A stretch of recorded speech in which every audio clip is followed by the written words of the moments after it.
దేవుని నామానికి మహిమ కలుగును గాక. ప్రియ దేవుని బిడ్డలారా, పరిశుద్ధ గ్రంథం నుండి మత్తయి సువార్త 6వ అధ్యాయము 1 వచనాన్ని చదువుకుందాం. మనుషులకు కనబడవలెనని వారి ఎదుట నీ నీతి కార్యము చేయకుండా జాగ్రత్త పడుడి.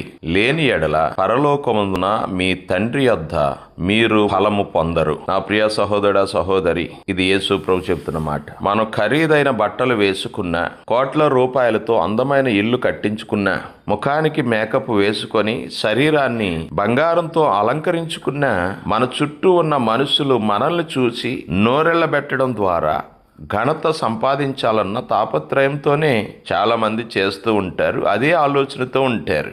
ఇతరులకు చూపించాలనేదే తాపత్రయం. మనం ఏ పని చేసినా మనుషులను దృష్టిలో పెట్టుకునే చేస్తాం. మనుషుల మెప్పు పొందటానికి కాకపోతే ఏ అడవిలోనో ఎడారిలోనో ఉంటే ఇంత కష్టపడతామా? మనుషుల మధ్యలో ఉంటున్నాము కాబట్టి వాళ్ళ ముందు మనం దేనిలోనూ తక్కువగా ఉండకూడదు అన్న ఉద్దేశంతో వాళ్లతో పోటీ పడుతూ ఉంటాం. ఆడ మగ అనే తేడా తప్ప మనుషులందరూ ఒకే విధంగా సృష్టింపబడ్డారు. ఎదుటి మనిషి మెప్పు సంపాదించడం కోసం మనం పడరాని పాటలు పడుతున్నామంటే ఎదుటి మనిషి ముందు మన విలువని మనమే తగ్గించుకుంటున్నాము అని అర్థం. పేద గొప్ప తేడా లేకుండా ప్రతి ఒక్కరూ ఒకేలా పుడతారు. ఎంత కోటీశ్వరుడైనా కటిక పేదవాడైనా పుట్టేటప్పుడు దిగంబరిగానే పుడతాడు. ఎదుటి మనిషి మనల్ని పొగడటం వలన గర్వం వస్తుందే తప్ప ఒరిగేది ఏమీ ఉండదు. చివరికి దేవుని పని చేసే వాళ్ళు సైతం వాళ్ళు చేసే పనులను బట్టి మనుషుల నుండి మెప్పు ఆశిస్తారు. పేదలకు అన్నం పెట్టినా,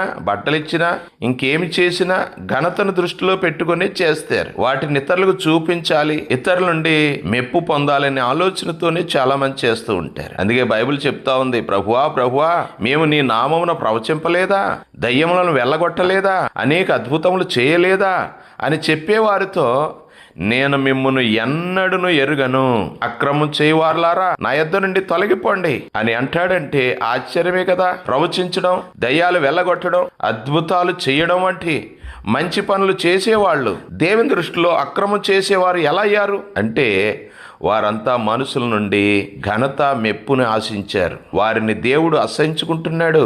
అలాంటి వారిని గురించి యేసు ప్రభు ఏం చెప్తున్నాడంటే, మీరు మనుషుల ఎదుట నీతిమంతులను అనిపించుకొని వారు గాని దేవుడు మీ హృదయములను ఎరుగును. మనుషులలో ఘనముగా ఎంచబడినది దేవుని దృష్టికి అసహ్యము. లూకా సువార్త 16వ అధ్యాయము 15వ వచనంలో యేసు ప్రభువారు స్పష్టంగా చెప్పారు. నా ప్రియ సహోదర సహోదరి, మనం చేసే మంచి పనులు మనుషులను దృష్టిలో పెట్టుకొని చేస్తున్నామా లేక దేవుణ్ణి దృష్టిలో పెట్టుకొని చేస్తున్నామా అన్న దానిని బట్టి దేవుని దృష్టికి మనం అసహ్యులముగానో ఇష్టలుగానో నిర్ణయించబడతాం. ఒకసారి మనల్ని మనం పరీక్ష చేసుకుందాం. మనుషులను బట్టి కాక దేవుని బట్టి జీవించి దేవునికి ఇష్టలుగా ఉందాం. మన ధనమును హోదాను బట్టి మనుషులు మనల్ని మెచ్చుకోవాలని కోరుకోకుండా దేవుని అందలి మన యొక్క భయభక్తులను బట్టి మనం నీతి నిజాయితీగా జీవించడానికి దేవుని మెప్పును కోరుకుందాం. అయ్యా నా యేసయ్య, ఈ లోకంలో జీవించినంత కాలం మనుషులను బట్టి వారి మెప్పును బట్టి కాక నీ యొద్ద నుంచి వచ్చే మెప్పు, నీ యొద్ద నుంచి వచ్చే ఘనతను ఆశించడానికి అటువంటి మనసును మాకు దయచేయి అని ప్రభు సన్నిధిలో ప్రార్థన చేస్తూ ముందుకు సాగుదాం. ప్రభు కృప ఎల్లప్పుడూ సదా తోడేండి కాపాడి నడిపించును గాక. ఆమెన్.